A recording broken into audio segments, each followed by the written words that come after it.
दोस्तों स्वागत है आपका बीपीएससी रॉकर्स चैनल पे। आज हम बीपीएससी 67 मेन से रिलेटेड महत्वपूर्ण टॉपिक G20 की बात करेंगे। पिछले वीडियो में हमने SCO के बारे में बात किया था। SCO के बारे में सारी चीज़ें मैंने आपको बता दिया है। आज हम G20 के बारे में बात करेंगे, क्योंकि G20 और SCO दोनों की बैठक भारत में 2023 में होने वाली है, तो इस हिसाब से ये इम्पोर्टेंट हो जाता है। तो आइए देखते हैं।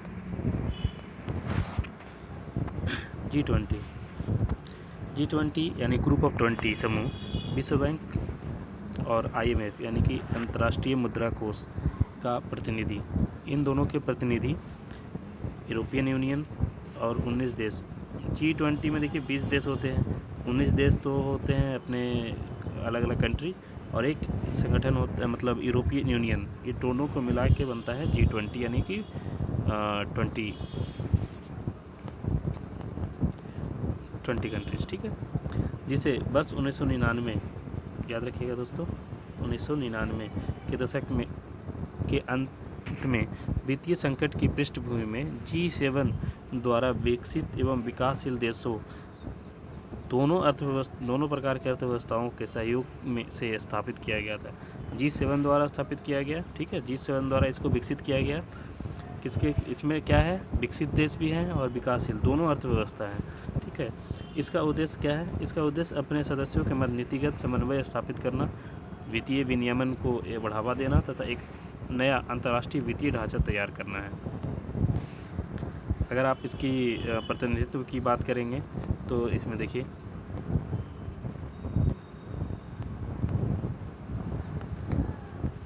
आबादी का इसमें 60% आ जाएगा, वैश्विक व्यापार का 75%, वैश्विक GDP का 80%। तो एक बहुत बड़ा मतलब इसको हम प्रतिनिधित्व मान सकते हैं।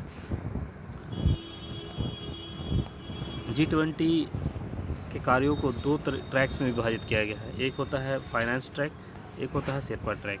अब ये दोनों क्या होता है, फाइनेंस ट्रैक क्या होता है, शेरपा ट्रैक क्या होता है, तो देखिए G20 समूह के वित्त मंत्री और केंद्रीय बैंक के गवर्नर, वित्त मंत्री और केंद्रीय बैंक के गवर्नर, फाइनेंस है तो फाइनेंस से रिलेटेड, वित्त से रिलेटेड रहेगा, है ना।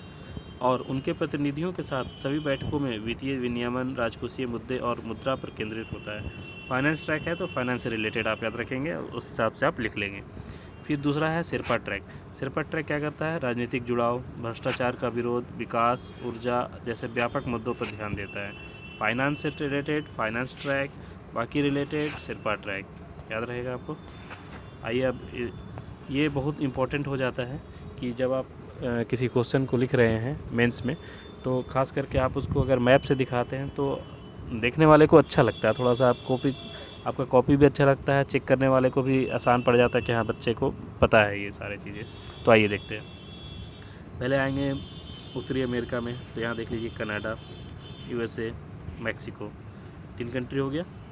फिर नीचे आएंगे दक्षिणी अमेरिका में, तो दक्षिणी अमेरिका में 2 देश, ब्राज़ील, अर्जेंटीना, ठीक है। साउथ अफ्रीका में देखेंगे तो सिर्फ साउथ अफ्रीका मिलेगा आपको, ठीक है। और यूरोप में देखिए यूरोपीय संघ, Germany, UK, France, Italy, Turkey, ठीक है। एशिया में देखिए, एशिया में देखेंगे, कलर चेंज कर देते हैं, ठीक।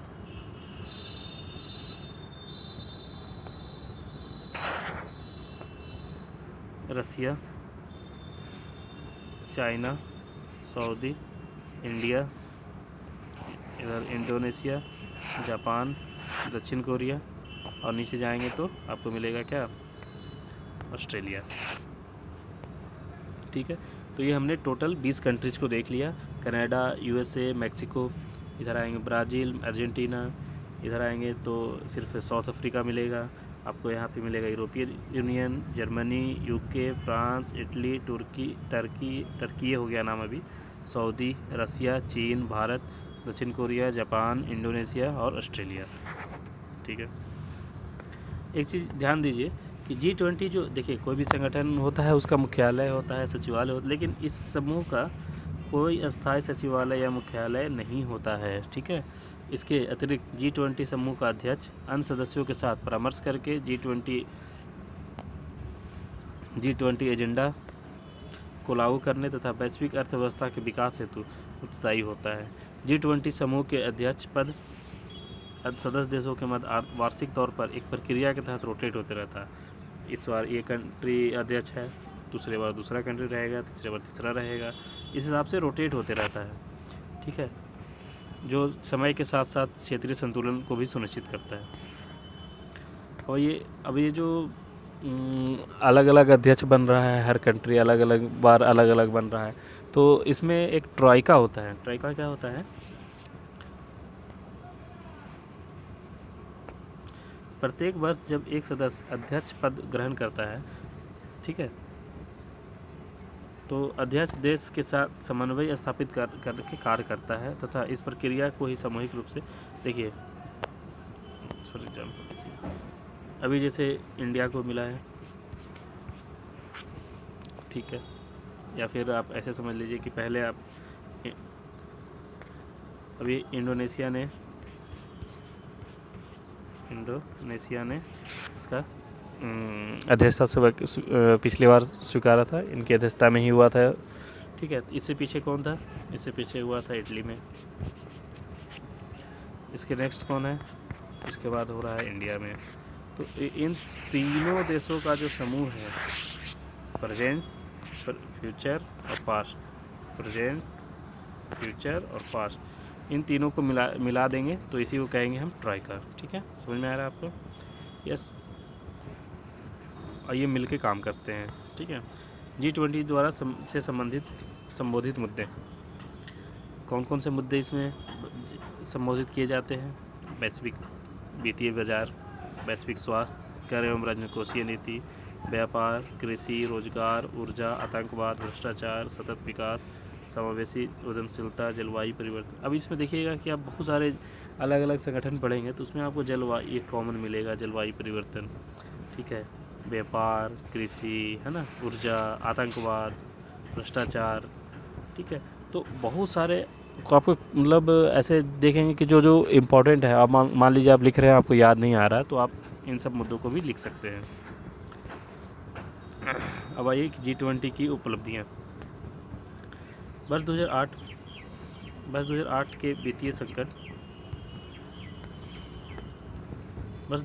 वित्तीय संकट, ईरान के परमाणु कार्यक्रम, कोविड-19 महामारी और जलवायु परिवर्तन जैसे वैश्विक संकटों को हल करने में एक बहुत बड़ा योगदान रहा है इस G20 संगठन का।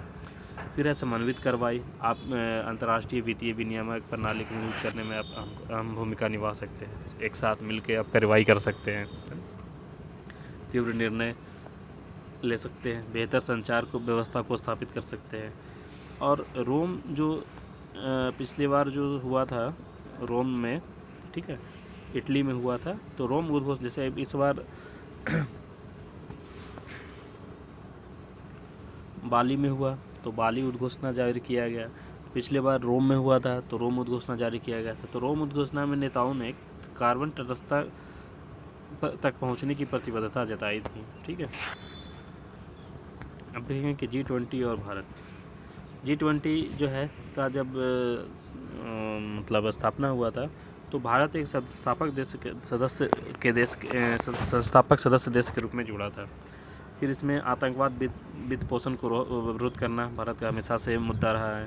पेरिस समझौता को पूर्णतः लागू करना, वैश्विक व्यापार संगठन में सुधार की बात भारत हमेशा काफ़ी दिन से कर रहा है। पिछली बार इन्होंने ये भी बोला था कि वैश्विक कराधान यानी कि base erosion and profit sharing जो है BEPS फ्रेमवर्क, फिर आपको पता ही है आपको कि 2023 में भारत को अध्यक्षता मिली है। अब देखें कि जो 17वां शिखर सम्मेलन हुआ बाली में, जिसकी बात हमने अभी की थी, तो उसमें क्या क्या हुआ।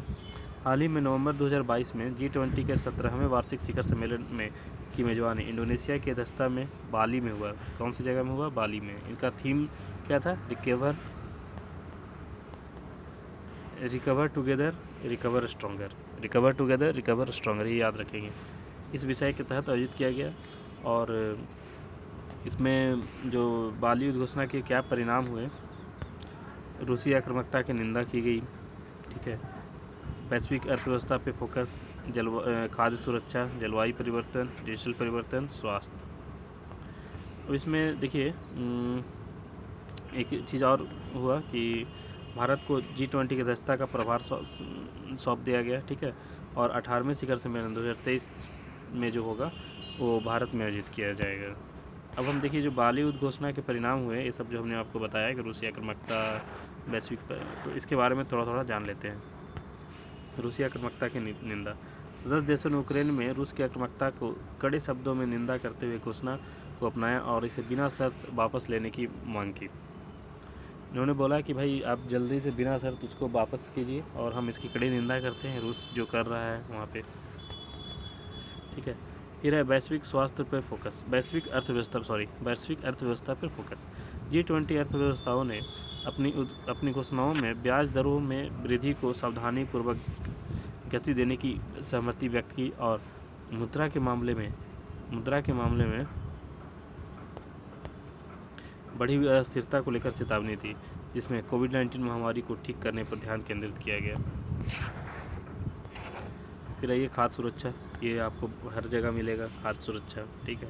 नेताओं ने खाद्य सुरक्षा चुनौतियों से निपटने के लिए समन्वित कार्रवाई करने का वादा किया और ब्लैक सी ग्रेन की पहल की।